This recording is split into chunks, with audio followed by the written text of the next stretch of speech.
الحمد لله رب العالمين، والصلاة والسلام على سيد الأنبياء والمرسلين وعلى آله وأصحابه أجمعين. أما بعد، فأعوذ بالله من الشيطان الرجيم. بسم الله الرحمن الرحيم. وأنتم الأعلون إن كنتم مؤمنين. صدق الله العظيم. ومعزز تھے زمانے میں مسلمان ہو کر اور ہم خوار ہوئے تاریخ قرآن ہو کر. محترم اساتذہ کرام اور عزیز ساتھیوں، آج کی اس باوقار محفل میں میری تقریر کا موضوع ہے مسلمانوں کی تباہی اور اس کا علاج.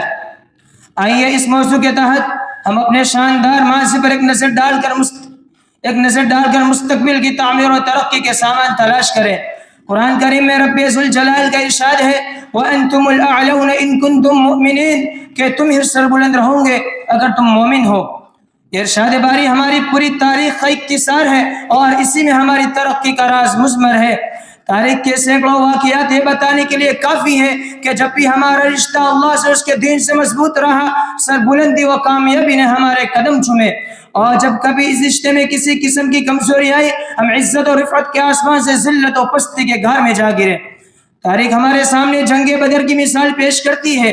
جنگ بدر میں جو کامیابی ہوئی اور صرف اسی رشتے کی مضبوطی کی بنیاد پر ہوئی، ورنہ اگر کامیابی ہوتی تو کفار مکہ کو ہوتی، کیونکہ کفار مکہ تقریباً 1000 تھے اور بڑے جوش و خروش کے ساتھ تھے.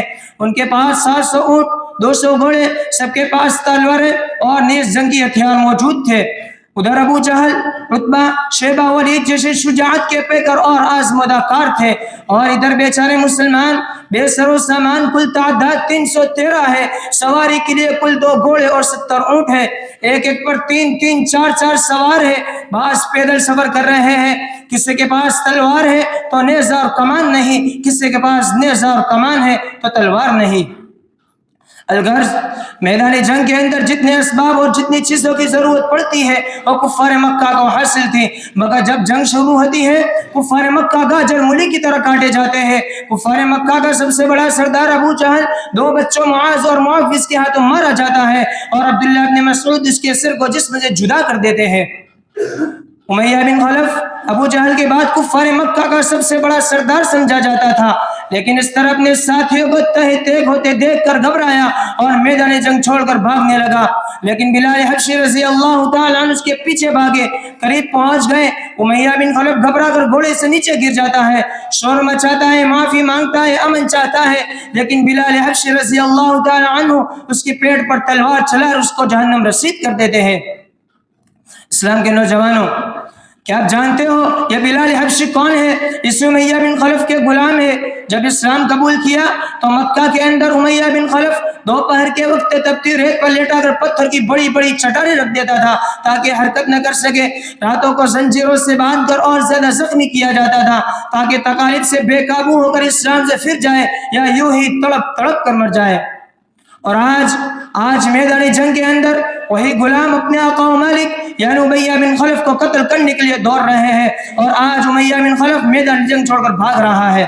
مسلمانوں، وہ کون سی چیز تھی جس نے غلام کو غالب اور آقا کو مغلوب کر دیا؟ سچ فرمایا اللہ تبارک و تعالیٰ نے وَأَنْتُمُ الْأَعْلَوْنَ إِن كُنتُم مُؤْمِنِينَ کہ تم ہی سربلند رہو گے بشرطے کہ تم سچے پکے مسلمان رہے. اسی طرح دوسرے کفار مکہ اپنے ساتھی کو مقتول ہوتے دیکھ کر گھبرائے اور میدان جنگ چھوڑ کر بھاگنے لگے. 70 گرفتار ہوئے اور 70 مقتول ہوئے، اور مسلمانوں کو ایسی فتح حاصل ہوئی کہ تاریخ کبھی فراموش نہیں کر سکتی. لیکن افسوس صد افسوس، آج جہاں دیکھیے، جس طرف دیکھیے، مسلمان خوفناک طوفان میں گرے ہوئے نظر آتے ہیں. کہیں مسلمانوں کو عزت و ابرو کو پامال کیا جا رہا ہے، کہیں مسلمان غلامانہ زندگی بسر کر رہے ہیں. آج ہم اور تم اندلس کو نہیں جانتے، حالانکہ اندلس ایک وقت میں مسلمانوں کی سب سے بڑی طاقت اور حکومت تھی. پوری دنیا میں شان و شوکت کی شہرت تھی. وہاں تقریباً 750 سال تک مسلمانوں کی حکومت رہی، اور آج وہاں کی حالت یہ ہے کہ ایک مسلمان نام لینے کو نظر نہیں آتا. مسلمانوں کے اوپر تباہی اس طرح آئی کہ نہ صرف مسلمانوں کو بے گھر کیا گیا بلکہ مسلمانوں کا قتل عام ہوا، عزت و آبرو کو پامال کیا گیا، ہزاروں مسلمانوں کو اپنا مذہب چھوڑنے پر مجبور کیا گیا، زندہ مسلمانوں کو آگ میں جلا دیا گیا، زندہ مسلمانوں کو زمین میں دفن کر دیا گیا۔ یہی وجہ ہے کہ آج وہاں کوئی کلمہ پڑھنے والا نظر نہیں آتا۔ محترم سامعین کرام، آپ دور نہ جائیے، خود اپنے ملک کو دیکھیے کہ آج ہمارے ساتھ کیا نہیں کیا جا رہا ہے، کون سے ایسے مظالم ہیں جن کو ہم برداشت نہیں کر رہے ہیں، حالانکہ اسی ملک کے اندر ہماری حکومت رہی ہے اور آج ہماری حالت یہ ہے کہ اطمینان کے ساتھ زندگی نہیں گزار سکتے۔ کہیں ہمیں غیر ملکی کے حق بدنام کیا جا رہا ہے، کہیں ملک سے نکالنے کے منصوبے بنائے جا رہے ہیں، کہیں غیر ملکی کے حق بدنام کیا جا رہا ہے۔ مسلمانوں کیوں آج ہماری حالت ایسی ہو گئی ہے؟ کسی شاعر نے کیا خوب کہا ہے، سوئی ہوئی قومیں جاگ اٹھی بیدار مسلمان سوتا ہے، سوئی ہوئی قومیں جاگ اٹھی بیدار مسلمان سوتا ہے، گہوارہ قلب مومن میں اب جذبہ ایمان سوتا ہے۔ محترم اساتذہ، محترم سامعین کرام، آج ہمارے لیے دنیاوی اور اخروی صلاح و فلاح دونوں ہی ضروری ہے، جس کا طریقہ یہ ہے کہ اس معبود حق کی پرستش کریں جو ہمارا رب اور خالق ہے، اور تاجدار مدینہ احمد مجتبی محمد عربی صلی اللہ علیہ وسلم کی پیروی کریں جو ہم لوگوں کے واسطے نبی آخر الزمان بنا کر مبعوث کیے گئے، صحابہ کرام اور اکابر اعظام کے نقش قدم پر چلے، جن کی آنکھوں میں جھلکتی ہوئی تصویر عبادت تھی، جن کی آنکھوں میں تڑپتی ہوئی ماں کی حرارت تھی، جن کی ہونٹوں پہ مچلتی ہوئی قرآن کی تلاوت تھی، جن کا دل باد عرفہ کا چھلکتا ہوا ساگر تھا۔ مسلمانوں، آؤ متحد اور متفق ہو جاؤ اور ایک جھنڈے کے لیے چلے آؤ، اور اپنے معاشرے کی ان برائیوں کو مٹاؤ، ورنہ تمہاری تباہی کی کوئی حد نہ ہوگی اور تمہیں سر بلند کرنے والی کوئی طاقت اس دنیا میں نہیں آئے گی۔ اللہ تعالیٰ شعور و بیداری اور اپنے زوال کا احساس اور اس کی ازالے کی فکر نصیب فرمائے، آمین۔ وآخر دعوانا الحمد للہ رب العالمین۔